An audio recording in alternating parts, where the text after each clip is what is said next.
तुला राग असह्य होतो ना? आणि इतका अनावर होतो की समोरच्याला काय करू आणि काय नको असं वाटतं. आणि मग तू सरळ कुठलाही विचार न करता बोलत सुटतोस. हो ना? पण हा राग म्हणजे तू स्वतःच स्वतःभोवती लावलेली आग आहे. हे तुला ठाऊक आहे का? अरे याने समोरच्याचं नुकसान होत नाही, तर सर्वस्वी तुझं नुकसान होतं. त्यामुळे आता ह्या भडाग्नीवर नियंत्रण कसं प्राप्त करायचं ते सांगतो. शांतपणे. तू रागात असतोस त्यावेळी तू सर्वात अविचारी असतोस. म्हणून तू त्या आवेशात हवं नको ते बोलतोस आणि बोललेला शब्द हा कधीच परत घेता येत नाही.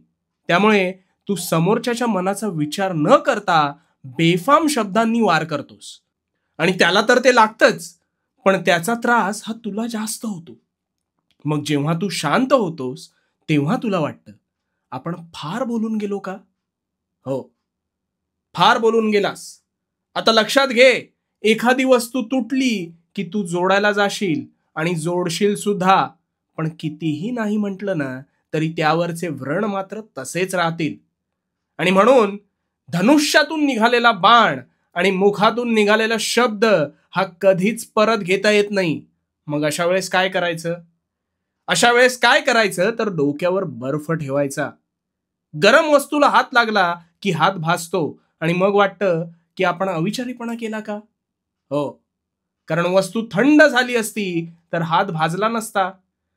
पण वेळ निघून गेलेली असते आणि हाती जखम जी उमटायची ती उमटलेली असतेच. अगदी तसंच काहीसं रागाचं आहे बघ. राग आला की आधी शांत राहावं, काहीच बोलू नये, दीर्घ श्वास घ्यावे आणि त्याने राग शांत होण्यास मदत होते. आणि मग समोरच्याला शांतपणे आपले मुद्दे पटवून द्यावे. आता तू प्रामाणिक असशील तर त्यालाच खजील झाल्यासारखं होईल बघ. इथेच तू जिंकतोस. प्रत्येक परिस्थिती शांतपणे हाताळणं हीच तुझी खरी सत्व परीक्षा आहे. आणि लक्षात ठेव, रागामुळे तुझंच मानसिक आणि शारीरिक संतुलन बिघडतं. आणि या कलियुगात राग धरून ठेवू नकोस रे. समोरच्याला माफ करण्यात सुद्धा मोठं काळीज लागतं. गोष्टी सोडून द्यायला शिक. अरे कोणाची कुठली भेट ही शेवटची असेल हे आपल्याला देखील ठाऊक नसतं. त्यामुळे प्रत्येक परिस्थितीत शांत राहायचं, स्वतःवर ताबा ठेवायचा. आणि हो, भिवू नकोस. भिवू नकोस कारण मी तुझ्या पाठीशी आहे. भिवू नकोस, मी तुझ्या पाठीशी आहे. तुझी प्रगती का खुंटते माहितीये?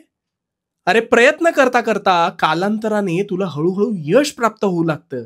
आणि मग मध्येच काय होतं, त्या यशाला खीळ का लागते हे तुझं तुलाच उमगत नाही. हो ना? आता शांतपणे ऐक. अशी एखादी तुझ्या ऐकिवात असलेली नामवंत व्यक्ती आहे का, की ज्या व्यक्तीच्या दाम्पत्याने त्या व्यक्ती एवढा नावलौकिक मिळवलाय?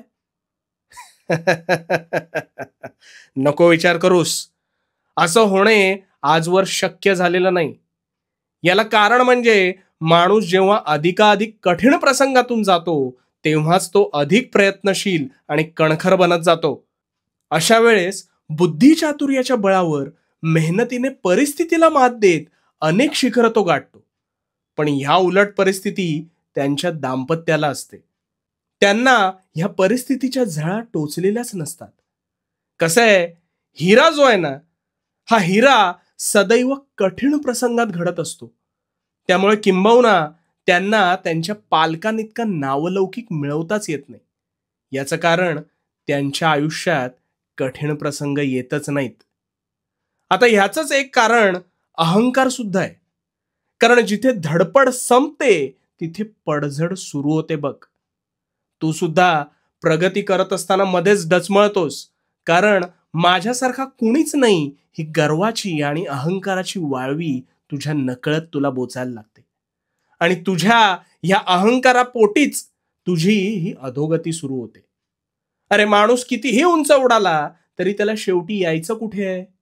जमिनीवरच ना. आणि म्हणून उंच उड, पण त्या जमिनीला कधीही विसरू नकोस. कामात प्रामाणिकता आणि स्वतःवर विश्वास ठेव. पण त्या तुझ्या प्रगतीपथाची कथा अहंकाराच्या हाती कधीच सोपवू नकोस. आणि जमिनीवर राहा. आणि हो, भिवू नकोस. भिवू नकोस, कारण मी तुझ्या पाठीशी आहे. भिवू नकोस, मी तुझ्या पाठीशी आहे.